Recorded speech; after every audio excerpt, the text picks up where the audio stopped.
Hey friends, I'm Lynn Debilzen, and welcome to Redraw Your Path, a podcast where I share stories of people who have made big changes in their lives and forged their own unique paths. I talk with guests about their moments of messiness, fear, and reframing on their way to where they are now. My goal is to inspire you about the shape your life could take. So let's get inspired. Hello. It's your friend Lynn, and I'm really thrilled to drop another exciting interview for you. I found such inspiration in my guest story, and her advice is phenomenal, specifically around sunk cost. So I invite you to listen all the way until the end to hear that advice. You're not going to want to miss it. So this week I interviewed Dr. Melissa Corley Carter. She is the Barefoot Dancing Rocket Scientist. Yes, all true, Barefoot Dancing Rocket Scientist. And she uses basic principles of rocket science to help rockstar humans reclaim their power, own their awesomeness, and take giant leaps of faith. An actual rocket scientist, 7 continents marathoner. Yes, she has run marathons on 7 continents. An astronaut reject, a speaker, an award-winning author, and certified professional coach. Melissa will inspire you to celebrate the power of who you are and to ignite your passion for the life you live. She is the author and photographer of the award-winning coffee table book, Running the World Marathon Memoirs from the 7 Continents, and the companion wisdom card deck, Running Your World. I'm including all of those links in the show notes. She was just such a delight to interview, and her fusing of so many different identities throughout her lifetime is just really inspiring. I hope you enjoy. I can't wait to hear what you think.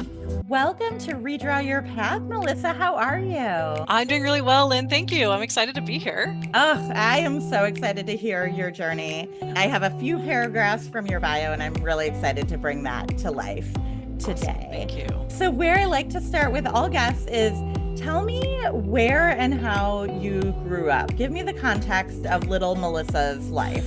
I grew up in Dallas, Texas, and little Melissa had, honestly, a pretty happy childhood. I lived in suburbia. I actually have an identical twin sister.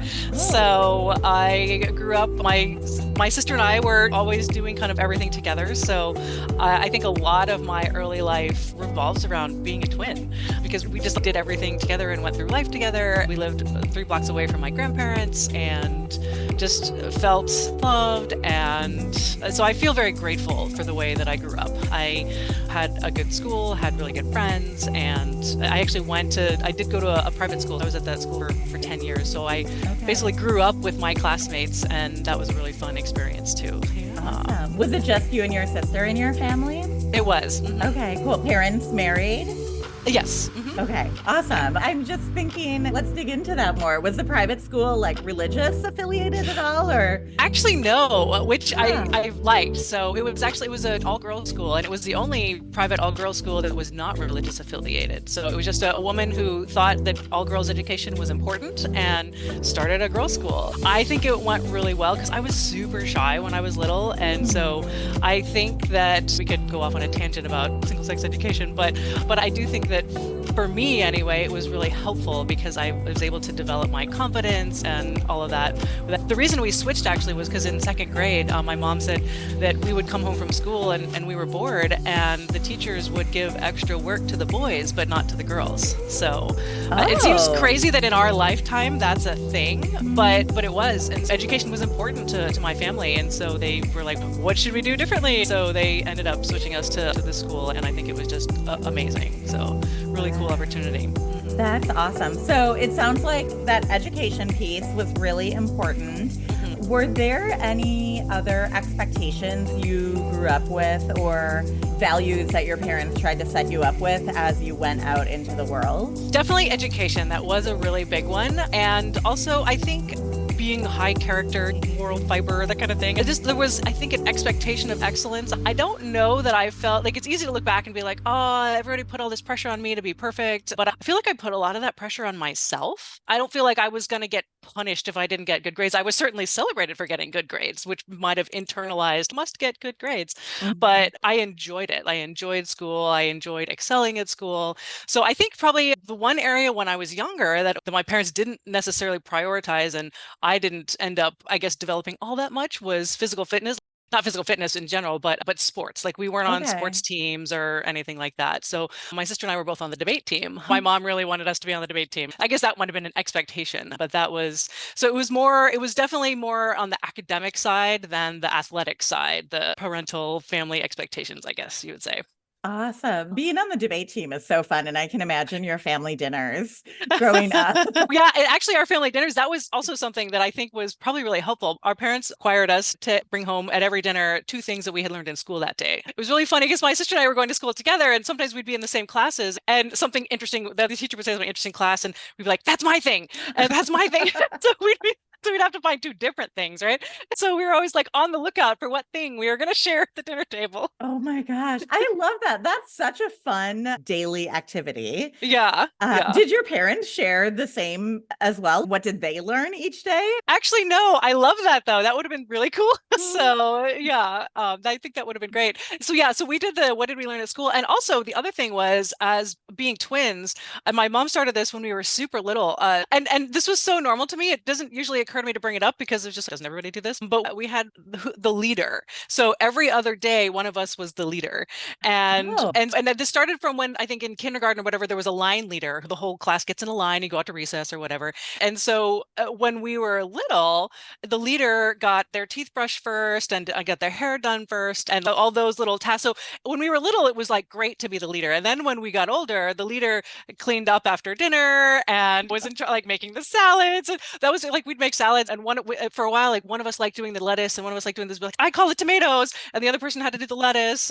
But anyway, the leader would clean up the dishes after dinner. Being the leader, maybe not so exciting. Yeah, there are hard tasks that go with being a leader too. Right. Oh. Little did we know how to learning about that in life. But anyway, so that was another fun little thing that we did. That's awesome. I love that. I remember reading as a kiddo, and I feel like so many books had twins as the main characters. And so like I always deeply wanted a twin. Cool. It was really cool. Yeah. So you had like kind of expectations of work hard in school or academics, education, being a upstanding citizen, if you will. And were you and your sister pretty much both excellent at school and both? Okay, cool. So let's bring listeners up to today. Melissa, where and how do you currently spend your days? So today I live in Virginia, outside the DC area. I will say that my husband and I are planning on moving to North Carolina in a year, the mountains of Western North Carolina. We're super excited about that, to not be in the greater DC area because the traffic and just, oh my gosh, it can be challenging. We're looking forward to our getaway. All that said, what I am doing these days, incidentally, talking about redrawing our path, I did redraw my path last September, actually, in that I have been since 2015 an Air Force reservist. I was active duty for a while, and we'll get into all that, but I was a reservist teaching leadership and doing coaching and things like that, and then developing my coaching business in my civilian time. And actually last September, I actually switched back to full-time Air Force Reserve duty, which I didn't ever expect to do, but I had an amazing opportunity land in that I actually got to do some leadership coaching and leadership development and all that kind of thing full-time in my Air Force Reserve job. It's part telework and part in the office. So that has changed how I was working until then, but it has been so rewarding and so just cool all around. So basically I am supporting my Air Force Reserve team, supporting the active duty team, and getting to do what I love in all areas of my life. And also have some private clients as well when I'm not doing that. So that's the mainstay of what I'm doing. And also we're building a house in North Carolina. So we're making design decisions and things like, so that has ramped ramped up into another full-time job at the moment. So Yeah, that takes so much mental energy. So good for you. And love that you're full time. And it's actually helpful because as a non-military person, I always thought reserves were like the weekend folks. And then once you were not reserve, you're like active, but you can be full time and reserve at the same time. Yes, and actually also the weekend thing is the way you think of a traditional reservist. There's different kinds of reservists, and the kind of reservist I was not the weekend one. It was what's called an IMA, or an individual mobilization augmentee, which means you do a regular job and you have the same number of days per year. So let's say it's around like 40 days a year basically. But I would go in on a weekday. And so where I had been working in my part-time was our internal in the organization I work for at internal university. So say we'd have a 3-day class, we'd plan our class schedule a year out. So I would plan my days for the year around what classes I taught. Okay, if there's a 3-day class, I'll pop in for those 3 days. And as a self-employed person, it was easy to work my schedule around it. And so, yeah, so there are types of reservists that is not just the whole unit goes on the same weekend. This is like everyone does whenever they can and whenever it works. And then, yes, there is something. So then there's something called basically being on full-time orders or long-term orders as a reservist. And so, yes, you can do that as a reservist and still be full-time. Cool. Okay. Thank you for that education because we're all learning No together problem. No here. problem. And tonight, when mom and dad asked me what I've learned today, I can say I have an Nice. answer. Nice. No, that's really helpful. Cool. So you're doing leadership coaching through Mhm. your full-time reservist Yes. role Mhm. and serving clients on the Mhm. side as well. Mhm. Awesome. Okay, so let's back up again. We're going to go back to coming out of that suburb in Dallas, Mhm. Texas, and really strong education. You were on the debate team. So I'm assuming you went on to some sort of academic Mhm. career Mhm. next. Let's talk Mhm. about that. What did that look like coming out of, let's start at maybe high school. What did that Mhm. look like Mhm. for you? Yeah, so I went to Stanford for college, and actually my sister did too. We didn't go to the same college just because the other one was going, but we both actually happened to like it the best. So it ended up being a really cool experience to be there together. And we did Air Force ROTC, both of us. So there was certainly the strong academic side, and then the military development side, and which was also that was kind of the leadership crucible. So I do like to laugh about the daily, every other day leader thing, leading to leadership being one of the big things Mm-hmm. that has become so important to me. In ROTC, we learned so much that got a lot of responsibility and leading our peers and things like that. So that was really cool. And of course, the Stanford community was just amazing. I did redraw my path there a little bit. I went in as a physics major and made it through about half of my first quarter of physics at Stanford and was like, maybe not. And yeah, if I had maybe started on a different physics track, I might have been able to stick with it. I don't know, but I did end up switching to mechanical engineering, which I think in the end had a lot more practical application for me. As I reflect back on my experience at Stanford, I realized that the classes I enjoyed the most and did the best in were basically the kinesthetic ones, where I was actually doing something or building something. So my mechanical engineering shop class was one of my all-time favorite classes.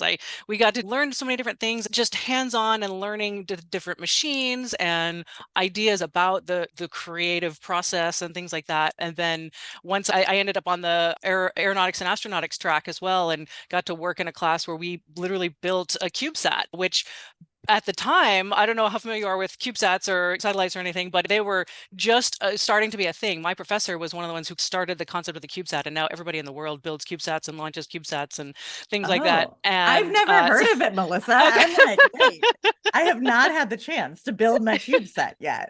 Yeah, it's like basically a 10 centimeter by 10 centimeter cube that's a satellite, and you can put them in space. And so we were doing Oh, that at the very awesome. beginning of the inception of that whole concept. And so I got to do a lot of just hands-on stuff and learn a lot of really cool stuff. And so it was super fun. Oh, awesome. Can I ask you what drew you to physics and engineering, and then what drew you to ROTC and the military in general? Well, so yeah, backing up, one thing I actually skipped was that when I was in fifth grade, an astronaut came and talked to my class, and I Oh, decided that I wanted to be an astronaut. And I never looked back. Literally followed that path for 20 years, from fifth grade to 2012. And yeah, we'll get there. But in any case, I had always loved space, grew up on Star Trek and Star Wars, and just was really inspired by the space thing. And so I did all the math and science, and and actually my senior year in high school, I had a really amazing physics teacher. And I think that experience inspired me. Of course, I'll go major in physics. And so there was that. And then, just the science and engineering was in my head. That's what you do if you want to be an astronaut. And the military, actually, so we had also been to space camp when we were little. And so my sister and I actually went to every possible level. As we went to space camp, we went to Space Academy, and then they have a thing called Aviation Challenge, which is actually a more military thing. So I flew a plane before I drove a car, actually. So we got to fly once, and we would fly simulators, and we did escape and evasion, like crawling through the woods at night, that kind of thing. And so we did all of these different levels. And eventually we asked them, like, what's the next step after this? And they're like, the Air Force. And we're like, okay, we'll join the Air Force.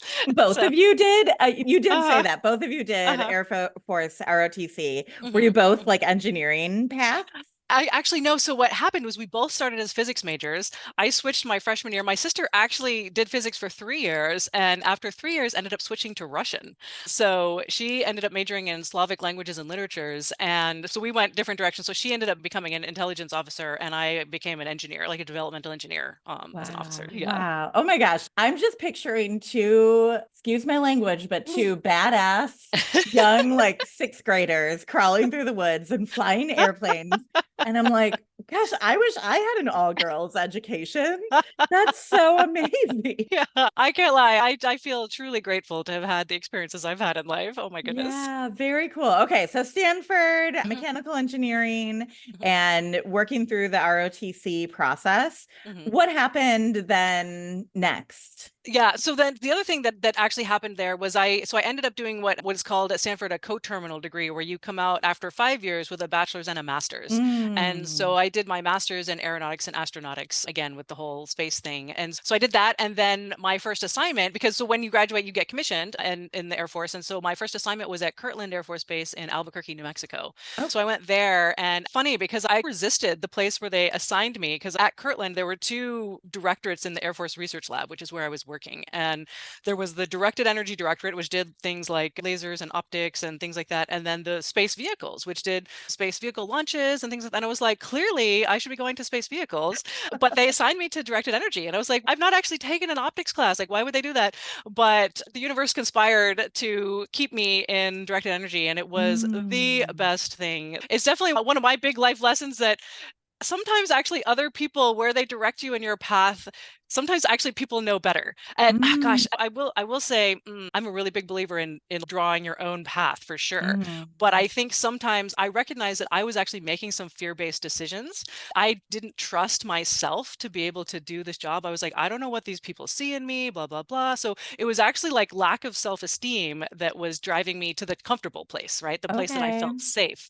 But they were like, no, you're going to come work in this other place. And that was totally the best thing that ever happened. So that's awesome. So yeah. I love that. And yeah, you're right. It's not, I hear what you're saying. It's not necessarily that like others know better, but like it's almost like the universe has a way, or God has a way, or whoever, whatever has a way of giving you opportunities that you don't even know that you need. Yes, exactly. So there is a big leap of faith there, of trusting that where you are guided in your path, you don't always know how or why it's the thing, but yeah, you are always on the right path, I think. Yeah. Oh, that's awesome. Okay. So how long were you there?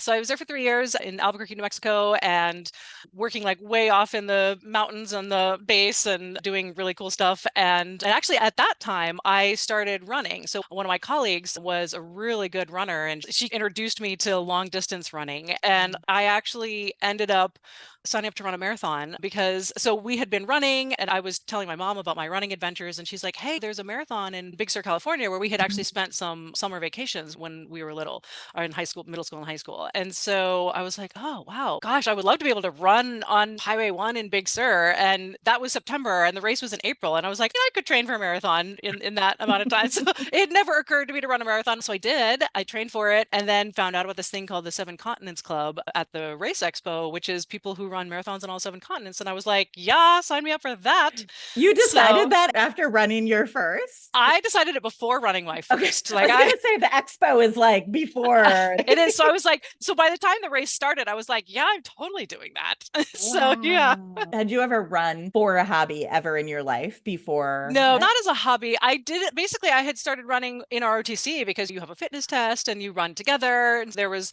the group PT, we call it. And so I had gotten used to that. One of my college friends was on her high school track team. And so I had done some running with her in college and again, the ROTC stuff. And then when I was running with my friend in my assignment, it just started to become more comfortable. And so, yeah, so I think that then the marathon, training for the marathon became my run thing. And so it was actually really fun because I lived 18 miles from work. And so by the time I built up to 18 miles, the day before I was going to do my long run, I would get a friend to take me home that night. And then I would run to work in the morning. And then I would drive home because my car was there. But like my coworkers would be passing me and honking on their drive in, like I'm here running to work. And they're all like cheering me on. It was really funny. That's So, awesome. You didn't have to like wheel a laptop bag behind you. no, we honestly, laptops weren't even, this is like 2004, well, I guess that training Mm. was 2006-ish, and we weren't really using laptops and we couldn't do that. Our computers were at work. Yeah. Absolutely. I love that. Okay, Yeah. cool. So you started running as a Mhm. hobby while you were Mhm. in Albuquerque. Mhm. And then what was next? Or what was the big way you were working in this career Mhm. towards aeronautics or Mhm. in that space? Mhm. Yeah. Tell me more. So the next thing I did was actually go to the Naval Postgraduate School in Monterey, California. So I went back to my beloved kind of Big Sur area and I Mm. got a PhD in astronautical engineering. So that was my assignment for the next 3 years. So that was also very cool, like getting basically getting paid to go to school. And so I was with other it was mostly Navy people, but also some Air Force, and so that was also another just really amazing experience and opportunity to again work in labs again and build stuff and also just work with some really interesting people and get to do like really cool group projects together. And I kept running and I did marathons on other continents and all those kinds of things. I love that. Like graduate student running all 7 continents. Very cool. I want to be your friend. Likewise. Oh my goodness. Did the Air Force know that your ultimate goal was astronaut when they I sent you for your PhD? No, I mean, well, they might have. I'm sure that I mentioned it in application essays and things like that. Yeah, I think that they did, and yeah, so maybe that helped. Maybe I don't know, but yeah, I had also had a pretty strong record and things like that. Yeah. Hmm. Awesome. Okay, so Hmm. you went and got your PhD. You became Hmm. Dr. Melissa Corley Carter. How did you redraw your path from there, or what was next?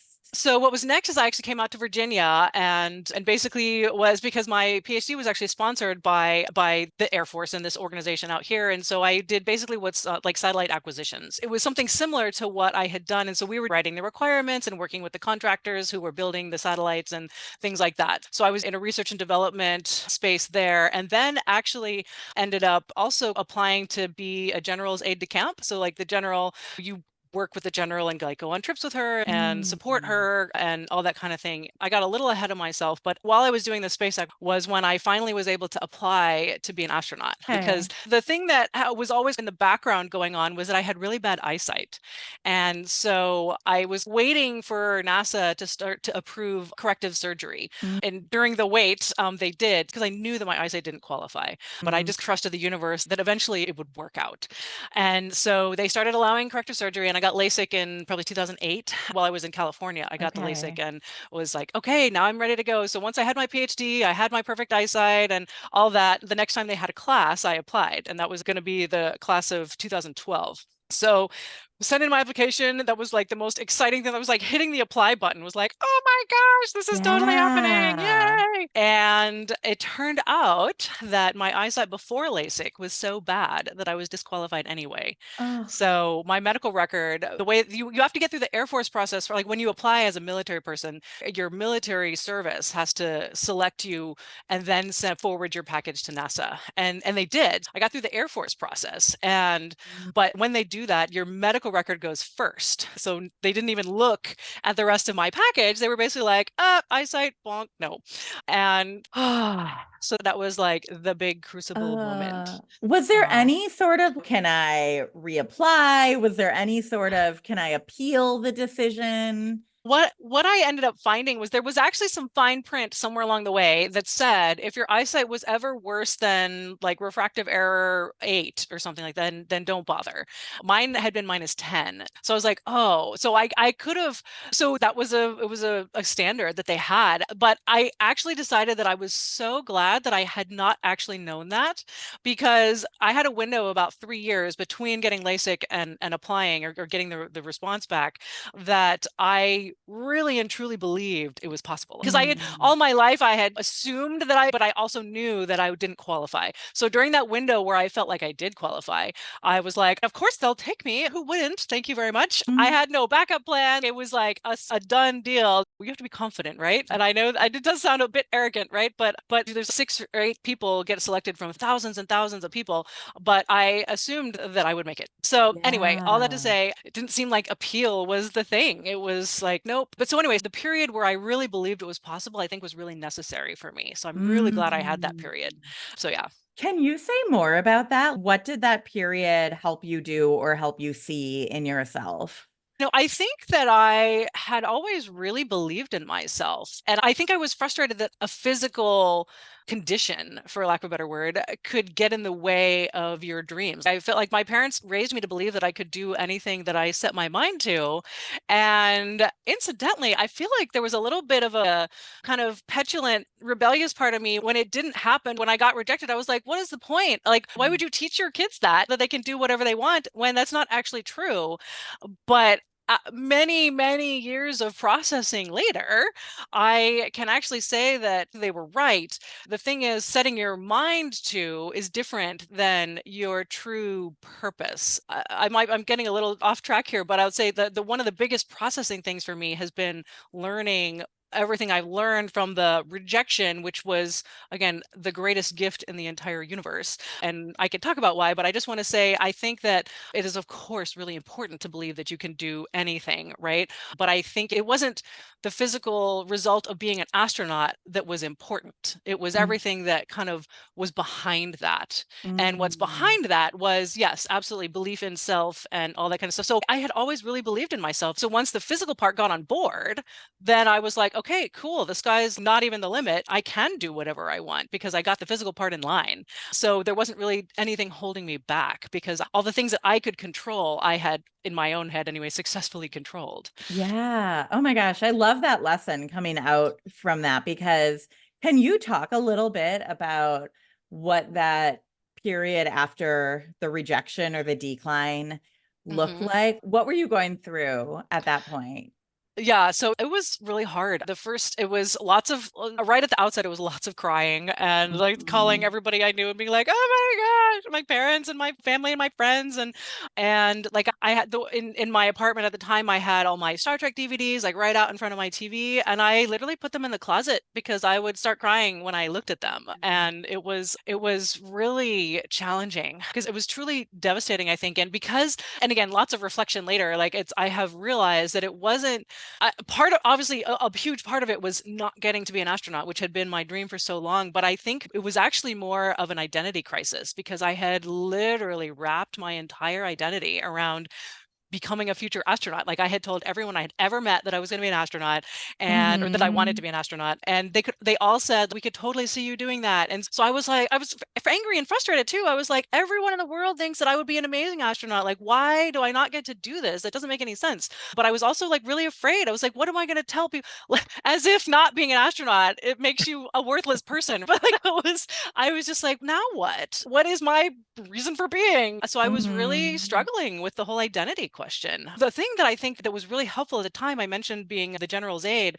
So I had gotten the assignment to be the general's aide like a week before this happened. So once the rejection happened, I all of a sudden I had no time to really think about myself because I was my schedule was the generals, and I think that was helpful in that I was processing in the background. Obviously, I like had emotional stuff going on, and but when I was at work, I had a job to do, and I did it, and I did it quite Mhm. well. But in that limbo period internally, I at least had this I was totally still on the external fast track, looking like I was going places and all that kind of thing. But it gave me a little bit of space. I wasn't trying to figure out my next step. I was just consumed with my job. I do think that was super helpful. So I had Mm. just like a little breathing space. But it Okay. was, yeah, it was painful. And the identity crisis was the really big thing. What do I do Yeah. now? Who will I be if I'm not an astronaut? All that kind of thing. So Yeah. yeah. Did you eventually get that space to work through that? Or, I think I I was mean, doing it I in would parallel. wallow. Yeah. I would wallow on the couch. Yeah, so I think that I had my moments, but I think it was really helpful that I really didn't have time to. So I think it was happening in the background. So by the time I moved on. What ended up coming out of that was I actually worked for the general. We joked that she fired me after 3 months. So there was the general and then the deputy director and then the director. And the director, she took over the organization about a month after I had started working for the general. And she was telling the general, I need a military assistant. Find me someone like Melissa. And the third time she said, find me someone like Melissa, the general was like, why don't you just take Melissa? And Mhm. so I ended up working for her, which was also really cool. It was just a truly amazing experience. All that to say, one of the things I was observing in this experience, I was like, wow, these women are super amazing, have had like really cool life paths, and I don't want to be them. So Mm. I basically was like, I see the end result of where my fast track is going, and I don't want that because my Air Force goal had always been to be an astronaut. I had no long-term actually Air Force goal. So when the astronaut thing went away, I kind of always assumed I'd be in Houston at some point and didn't have to make a decision. And so I was like, what do I want to do in the Air Force? And I was like, oh, but not this.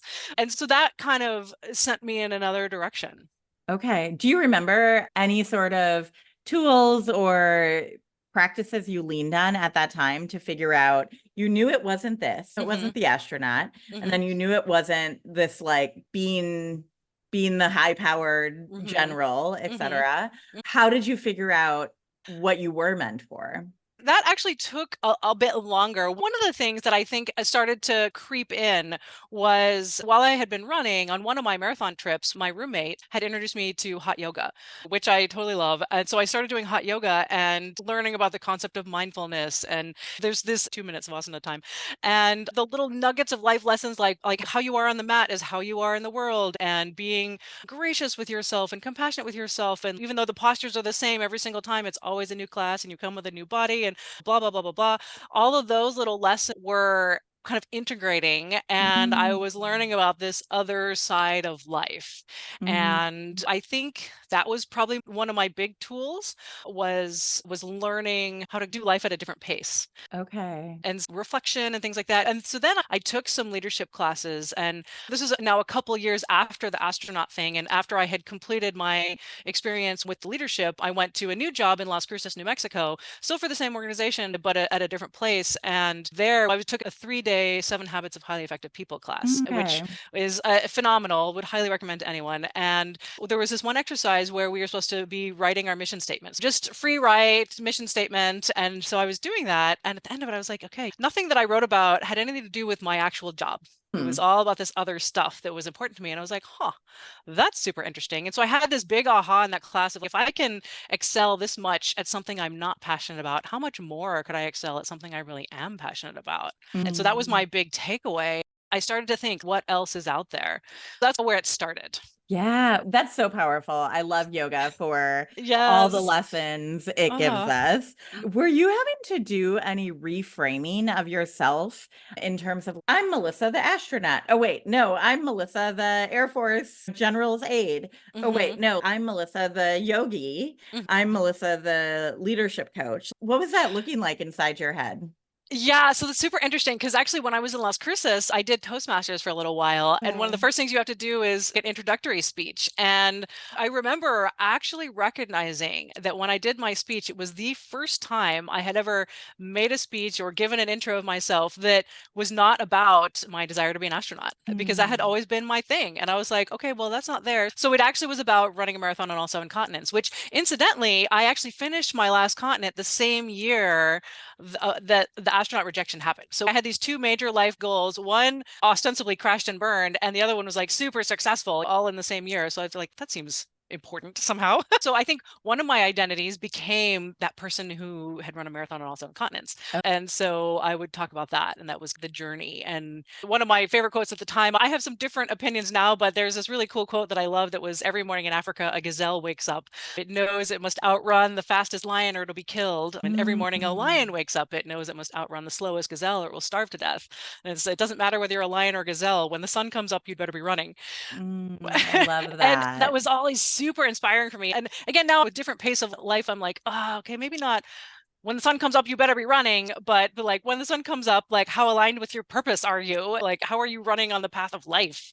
So I think that was where my identity started to shift a little bit.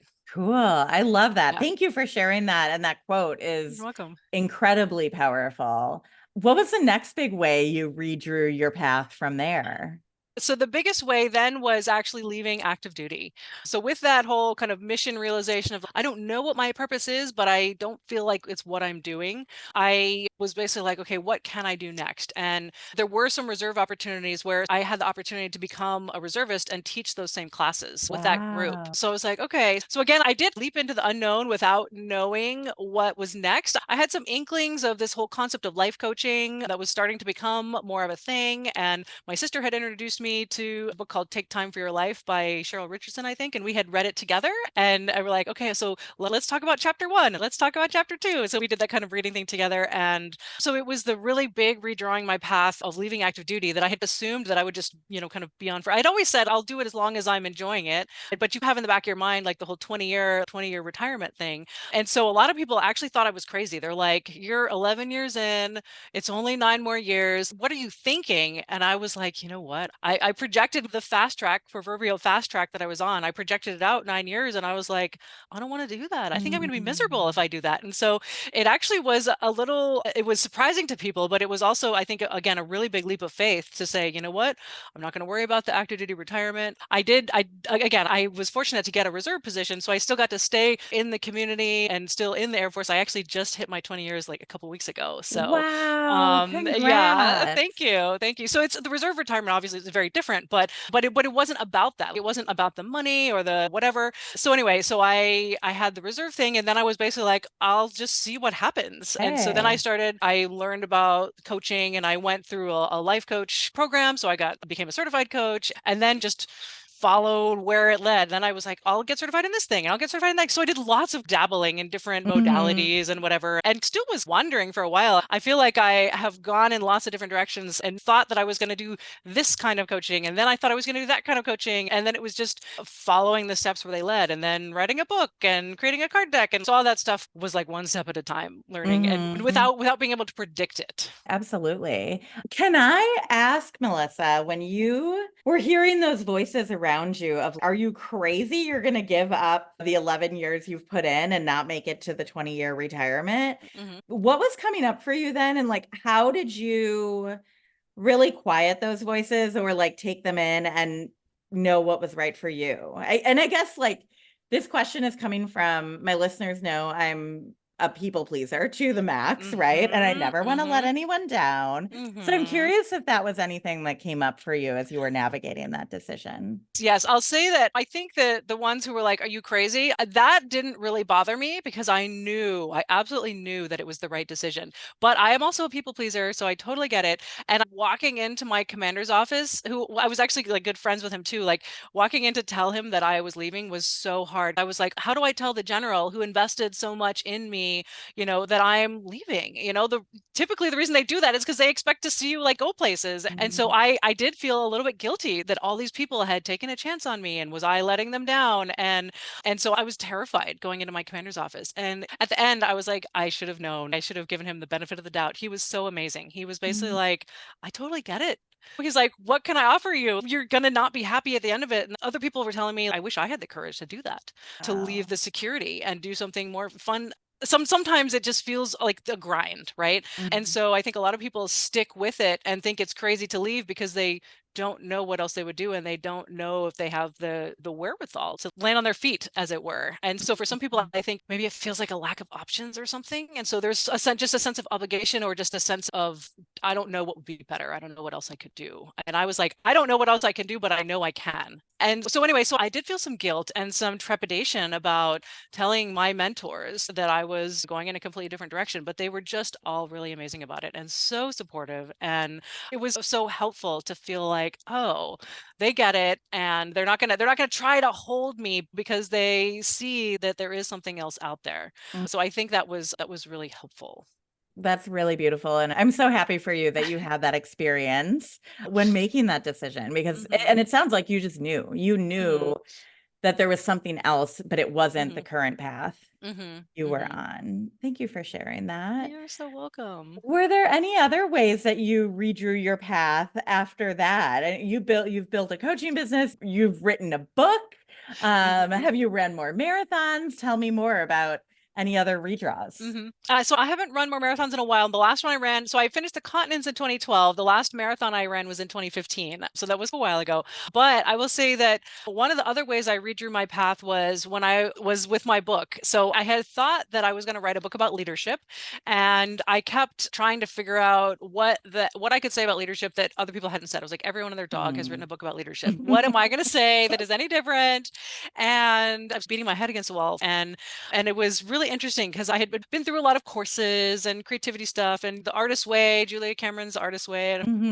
So I had done lots of different stuff, and I had gotten to this one point where I was like, what is my purpose? What am I doing? What am I supposed to be doing? And then, like, within the hour, it was literally like the first time I've kind of felt the whole angels started singing and voice from the sky. I was like, what do I already have? Because that was one of my mentors asked the question, what do you already have? And if, like, it was already here, what would you be doing? And one of the things that had come up for me was photography. But then I was thinking about, what do I already have? I was like, coffee table book. Like, I have all my photos from the marathons. I have all my stories from the marathons. Here I'm beating my head against the wall trying to write this other thing that I have to create. And obviously I had to create the other one, but for some reason the coffee table book idea landed, and I was like, boom, that is it. Cool. So there was a redraw of, what am I even writing about, or what am I doing? What am I creating in the world? And that one just felt so right. So yeah, that was super amazing. Once you like landed on the idea, did you have any more moments of what am I doing? Who I'm not. Did that come up at all? Actually, it didn't. I had some struggles and I had some delays. So I will say, about a month and a half after the idea, my mom passed away. I'm so sorry. Thank you. Thank you. All of that and processing and kind of stuff. So the book kind of was on hold for a little bit, but I think that it actually really impacted the book that I wrote. I think had that not happened, it would have been a completely different book that I wrote. And it's not like I wrote the book about her, but it was just life, a lot of life processing. And I do see a lot of her influence in it. But for example, I didn't doubt myself as a writer. I had actually always been celebrated as a writer. I did all the math and science because I wanted to be an astronaut, but I had to work harder at it than English. Like, I could whip out a 10-page paper about Hamlet and get an A plus, like do that in one night and get an A plus on it. And so I knew that I could write really well.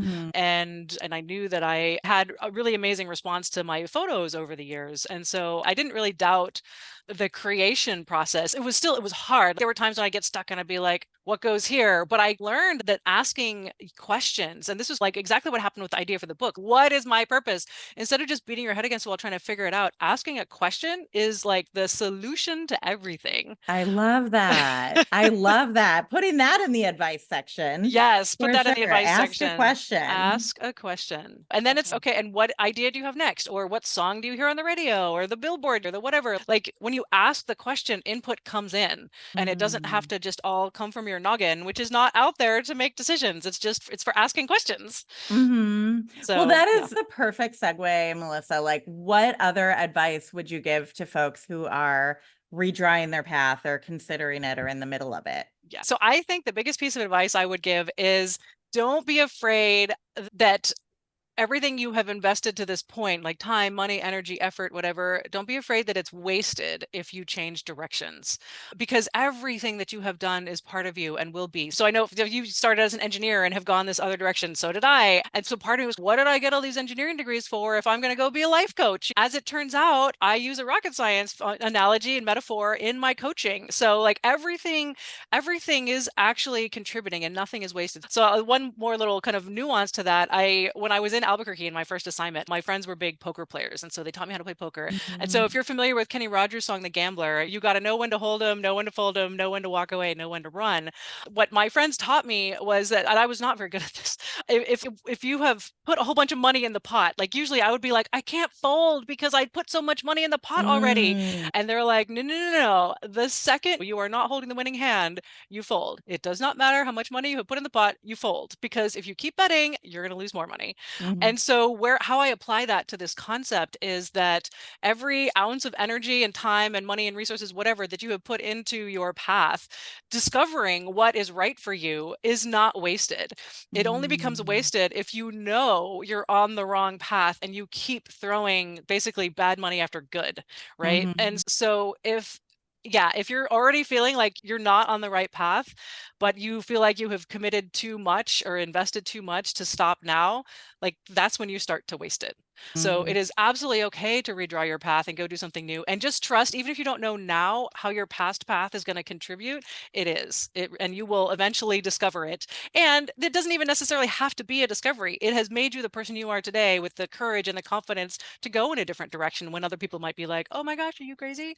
All that to say, nothing is wasted. Nothing is ever wasted. That is phenomenal advice. It's that sunk cost fallacy, right? That I've Yes. already gone Yep. down this way. That is absolutely phenomenal advice. And I'm in the current moment applying it to my own life in some of the decisions I'm making, right? And so it is, yes, I selfishly started this podcast so I could just get great advice from Phenomenal. people I love every it. week. There you go. And you're helping other people too. So win-win. Exactly. Cool. Any other advice you would give? Yeah, I would say trust the process and just know that you are already powerful, unique, and awesome. You don't have to prove anything or check boxes or anything to live a worthwhile life. Like, you are here on this planet, therefore you are worthy to exist and to live an amazing life. So let yourself just relax a little bit. You have nothing to prove. Snaps to that also. Thank you. Melissa, where can people find you? And is there anything you would want to share with listeners? Sure. Yeah. So I'm at epiclifeactually.com, because your epic life actually is rocket science. That's sort of my thing. And so you can find me there. My book and my wisdom card deck that goes with the book are there too. And I also do like a weekly wisdom card draw. So I'll draw a card from my deck and post a little video about it on social media. So I'm on Instagram, Facebook, and LinkedIn at Melissa Corley Carter. Instagram is my favorite one, my favorite platform. Oh, also on YouTube. But anyway, so Instagram is probably the best social media platform. It took me a really long time to buy into social media. I didn't join it till like 2021, and I sort of post and run, but I do just love to share inspirational content. So anyway, but yeah, epiclifeactually.com is where you can find me. And I would just love everybody to know how amazing they are and just say, shine your light. Awesome. I love that. And I will include all of those links in the show notes. And I know listeners are going to be taking away a lot from today's episode. So thank you. Thank you so much, Lynn. It's been a pleasure. Thanks for listening to Redraw Your Path with me, Lynn Debilzen. If you liked the episode, please rate and review. That helps more listeners find me.